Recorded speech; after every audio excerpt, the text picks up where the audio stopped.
ದರ್ಶನ್ ಜೈಲಿನಲ್ಲಿದ್ದ ಫೋಟೋದಿಂದ ಹಿಡಿದು ಇಲ್ಲಿವರೆಗೆ ಕೊಲೆ ಪ್ರಕರಣ ಸಂಬಂಧ ಸಾಲು ಸಾಲು ಫೋಟೋಗಳು, ಸಿಸಿಟಿವಿ ದೃಶ್ಯಗಳು, ವಾಟ್ಸ್ಆಪ್ ಚಾಟ್ಗಳು ಹೊರಬರ್ತಾ ಇದೆ. ಇದಕ್ಕೆ ಟ್ವಿಸ್ಟ್ ಕೊಟ್ಟಿರುವಂತಹ ಕೇಂದ್ರ ಸಚಿವ ಪ್ರಹ್ಲಾದ್ ಜೋಶಿ ಗಂಭೀರ ಆರೋಪವನ್ನು ಮಾಡಿದ್ದಾರೆ. ಮೂಡಾ ಕೇಸ್ ಡೈವರ್ಟ್ ಮಾಡೋದಕ್ಕೆ ಸರ್ಕಾರವೇ ದರ್ಶನ್ ಕೇಸ್ನ ಫೋಟೋಗಳನ್ನು ಹೊರಗಡೆ ಬಿಟ್ಟು ಷಡ್ಯಂತ್ರ ಮಾಡ್ತಿದೆ ಅಂತ ಬಾಂಬ್ ಸಿಡಿಸಿದ್ದಾರೆ.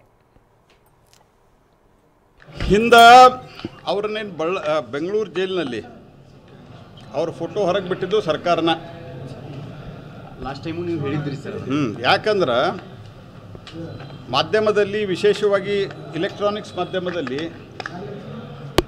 ಇವನ್ ಪ್ರಿಂಟ್ ಮಾಧ್ಯಮದಲ್ಲಿಯೂ ಸಾಕಷ್ಟು ಈ ಕೊಲೆ ಬಗ್ಗೆ, ಜೂನ್ದಲ್ಲಿ ಕೊಲೆ ನಡೆದು ಸಹಿತ ಇಲ್ಲಿವರೆಗೆ ಇದು ರಾಜ್ಯ ಕಂಡಂಥ ಅತ್ಯಂತ ಕ್ರೂರವಾದಂಥ ಒಂದು ಹತ್ಯೆ ಆದ್ದರಿಂದ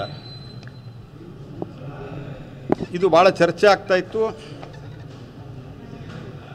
ಆದರೆ ಮುಂದೆ ಮೂಡಾ ಹಗರಣ ಬಂದ ನಂತರ ಮೂಡಾ ಹಗರಣದ ಬಗ್ಗೆ ಭಾಳ ದೊಡ್ಡ ಪ್ರಮಾಣದಲ್ಲಿ ಚರ್ಚೆ ಶುರುವಾಯಿತು. ವಾಲ್ಮೀಕಿ ಹಗರಣದ ಚರ್ಚೆ ಶುರುವಾಯಿತು. ಈ ವಾಲ್ಮೀಕಿ ಹಗರಣದ ಚರ್ಚೆ ಡೈವರ್ಟ್ ಮಾಡಬೇಕು ಅಂಥೇಳಿ ಮತ್ತೆ ದರ್ಶನ್ ಪ್ರಕರಣವನ್ನು ಮಾಧ್ಯಮದಲ್ಲಿ ಬರಬೇಕು ಅನ್ನುವಂಥ ಒಂದು ಸಂಕುಚಿತ ಷಡ್ಯಂತ್ರ ಮನೋಭಾವದಿಂದ ಇದನ್ನು ಮಾಡಿದ್ದಾರೆ. ಈಗೂ ಸಹಿತ ಯಾರು ಈ ಕೊಲೆಯನ್ನು ಮಾಡಿದ್ದಾರೆ